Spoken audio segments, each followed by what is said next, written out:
Chérif, merci. Merci à vous également et bienvenue sur ce plateau du 20h.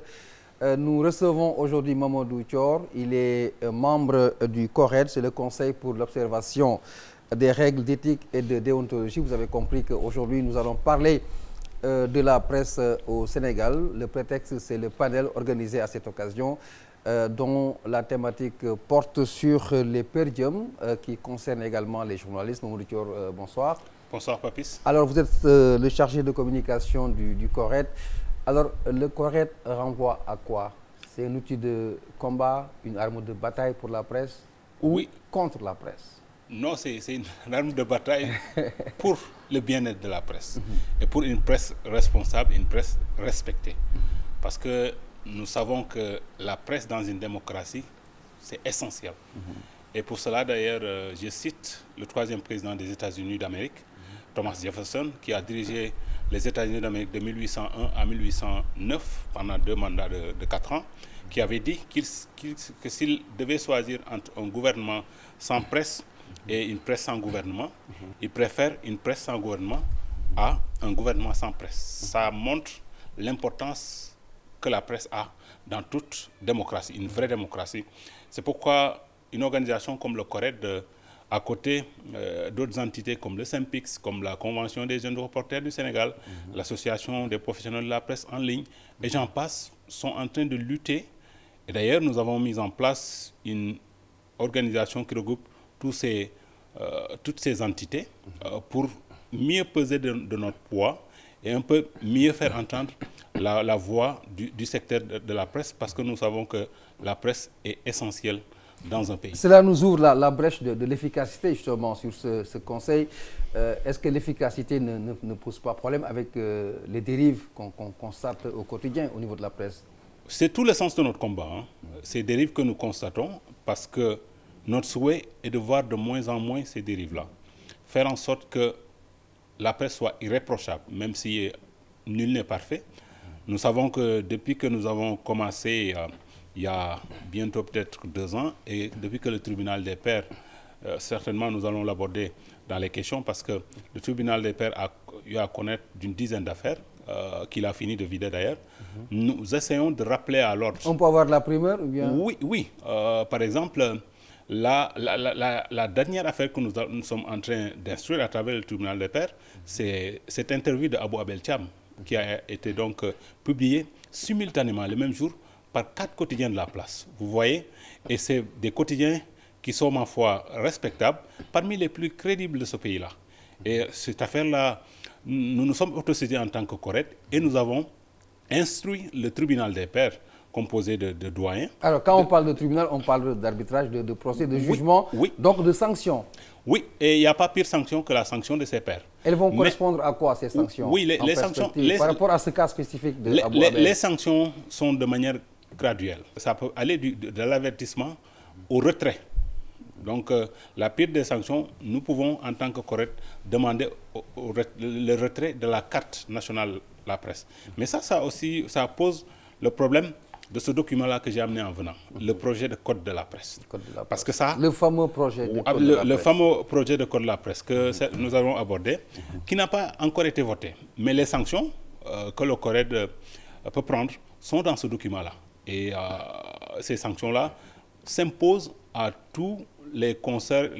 Est-ce que ça peut être, Mamadou, dissuasif, simplement le retrait de la carte professionnelle? Oui, mais quand c'est assez suffisant par rapport à l'ampleur peut-être des dégâts qui ont conduit même à un arbitrage, un tribunal? Mais dans un pays qui se respecte, malheureusement, nous n'avons plus la carte nationale de la presse. Et c'est très dommage dans un pays comme le Sénégal. Nous avons des cartes maison. Mais dans les pays vraiment où la presse fonctionne comme normalement, il y a une carte nationale de la presse qui est notre identité à nous. Donc cette carte nationale de la presse, quand le CORED va jusqu'à demander son retrait pour quelqu'un qui a fauté, mais je pense qu'il n'y a pas pire sanction, parce que ça veut dire que vous ne faites plus partie de la profession.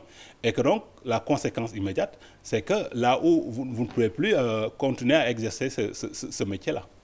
Alors, sur ce code de la presse, je voudrais qu'on s'arrête un peu sur ce fameux projet, je l'ai dit tantôt.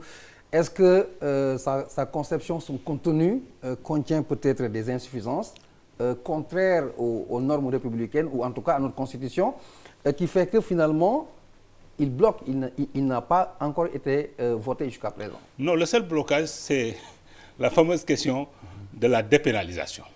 La dépénalisation, parce que bon, c'est sous l'ancien régime, hein, et ça a continué sous l'actuel régime. Qu'est-ce qu'on a vu? Bon, quand on a planché pendant 5 ans, parce que le processus a démarré en 2005, donc en 2010, le document était prêt. On l'a remis à l'ancien président, le président Abdoulaye Wade, qui a dit « je ne change aucune virgule, je vais l'envoyer à l'Assemblée nationale ». Malheureusement, quand c'est arrivé à l'Assemblée nationale, bon, la dépénalisation est partie comme ça, ex nihilo. Les gens ont mis en avant cet aspect-là. Malheureusement, pour nous aussi, journalistes, nous nous sommes tirés une balle dans le pied. Parce que nous n'avons pas su donc communiquer comme il se doit pour un peu surmonter cet impair. Parce que malheureusement, nous avons donné un peu le fouet avec lequel les gens nous ont chicotés. Et ça nous est tombé sur la tête, cette histoire de dépénalisation. Autrement, si par exemple le gouvernement ne suit pas cette démarche, on ne va jamais signer ce projet finalement. Est-ce que la presse ne va pas lâcher du lest un peu et laisser passer cette dépénalisation un peu? Non, qui fait l'objet de divisions. Certains sont, même au niveau de la corporation, certains estiment que la dépénalisation doit être inclue dans le projet. Non, c'est pas, je pense que la majorité est pour que la dépénalisation reste. Parce que je vous donne le cas de pays qui ne sont pas plus démocratiques que nous. Le Togo, le Niger, qui ont dépénalisé. En fait, dans l'esprit, dans une démocratie, une vraie démocratie, il faut oser le dire, la place d'un journaliste n'est pas en prison. Parce que déjà, c'est de la mauvaise publicité. Est-ce que c'est une raison de lui donner tous les droits également? J'en viens. C'est pour dire que si nous arrivons à faire en sorte que ce projet soit voté, nous allons assainir le secteur. Et si le secteur est assaini, il n'y aura pas place pour les brebis galeuses.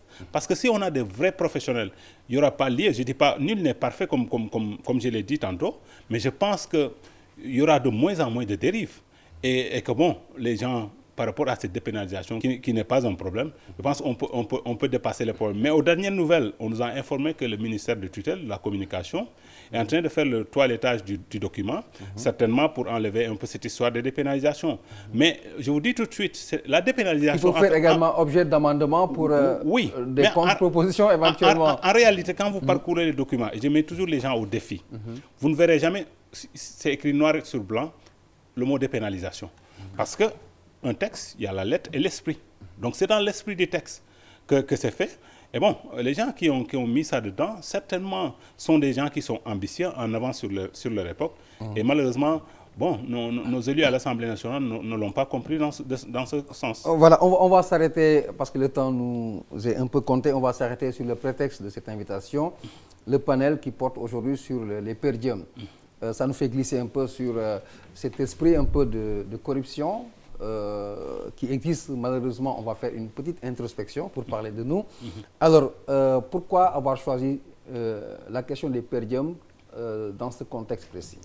Parce que c'est une question d'une brûlante actualité. Vous savez, c'est une question d'ailleurs qu'on aurait pu choisir quand on a démarré nos cas d'école. C'est le 5e que nous organisons. Nous le faisons en moyenne tous les 2 mois parce que nous nous sommes rendus compte que c'est un phénomène devenu tellement banal que nous pensons que c'est normal. Alors que c'est en train de nous décrédibiliser. Parce que le per diem, c'est inacceptable. La charte qui régit les journalistes ne l'accepte pas. Parce qu'un journaliste qui va chercher de l'information, de sa matière première, il ne doit pas en retour être payé. Donc ça, c'était une façon pour nous, à travers ce panel-là, de rappeler les principes et puis de sensibiliser davantage les gens. Certainement, il y a des gens qui prennent le per diem et qui n'étaient pas conscients qu'il ne fallait pas le faire. Et qu'après ce panel-là, parce que nous avons eu aussi le témoignage de journalistes qui ne prennent jamais le per diem depuis qu'ils ont commencé à exercer, qui sont venus témoigner à ce panel-là pour montrer aux consoeurs et aux confrères que bon, tout le monde n'est pas pourri. Et que bon, il y a des gens dignes, quelles que soient les conditions. Mais là aussi, le problème du per diem pose en sourdine un autre problème. Les conditions dans lesquelles les journalistes travaillent. Parce que si vous êtes... Est-ce que cela peut justifier l'acceptation du per diem? Ça ne peut pas. Alors qu'à la rédaction, il y a la désignation du reportage, il y a le chauffeur, il y a tous les éléments qui sont peut-être réunis pour que le reportage soit fait à la suite d'une réunion de rédaction. Tous les organes de presse n'ont pas de véhicule pour mettre le reporter. Il y a des organes de presse, osons le dire, ils disent à leur reporter, débrouille-toi pour aller en reportage. Ça veut dire, prenez les cars rapides. Moi, je peux comprendre que vous lui remettez de quoi prendre un taxi. Ça, au moins, je peux l'accepter. Mais quand vous laissez votre reporter à la merci des transports en commun, ça veut dire que vous le laissez à la merci des organisateurs. Parce que si le reporter, il va à une manifestation et quand il rentre, il rentre de cette manifestation, il est sûr qu'il n'a pas laissé, ne serait-ce que s'il est quelqu'un de marié, la dépense à la maison. C'est difficile de résister. Il faut être très digne pour le faire. Voilà, on va malheureusement boucler cet entretien, mais il faut qu'on parle un peu de la presse en ligne. Parce que le constat, c'est dommage, c'est vrai. La marge importante, en tout cas des dérives, est constatée au niveau justement de la presse en ligne. Parce que tenue peut-être par des gens pas très professionnels très souvent. Alors, est-ce qu'aujourd'hui, ce n'est pas à la presse elle-même de mener ce combat? Oui, et c'est ce que nous sommes en train de faire d'ailleurs à travers l'organisation APPEL. C'est l'association des professionnels de la presse en ligne. Le président d'ailleurs, Ibrahim Ali Safaï, est membre du CORED. Et que récemment, il a organisé une rencontre à Saly dans le cadre de la labellisation. Parce qu'ils vont labelliser un peu cette presse en ligne.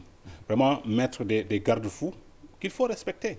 Si vous ne pouvez pas les respecter, ça veut dire que vous n'êtes pas digne d'être un éditeur de presse en ligne. Mais vous avez raison. Et ça, c'est dans l'ensemble. La presse est envahie par des rapaces, des chasseurs de primes qui sont en train de ternir notre image. Malheureusement, il y a des gens qui tombent dans leur panneau. Donc, des gens qui n'ont rien de qui ne sont même pas des journalistes, qui sont là pour se faire de l'argent, alors que ce métier-là, c'est un métier noble, c'est un métier digne, que des gens respectables exercent, parce que le journaliste, mais il peut même être demain président de la République. On a vu des journalistes, ministres et trucs. Donc nous ne devons pas faire la fine bouche, c'est-à-dire se laisser piétiner. Ça doit cesser parce que nous exerçons, souvent on dit quatrième pouvoir. Ça veut dire, vrai ou faux, ça veut dire que quand même, il y a quelque chose d'important derrière le métier de journaliste. Ils sont au nombre de combien ces sites? Les sites en ligne actuellement, il faut dire qu'on en a 200, hein. 200 au Sénégal. Sites. Si on vous le dit, vous n'en croirez pas vos yeux ou vos oreilles. Mais en réalité, c'est ça.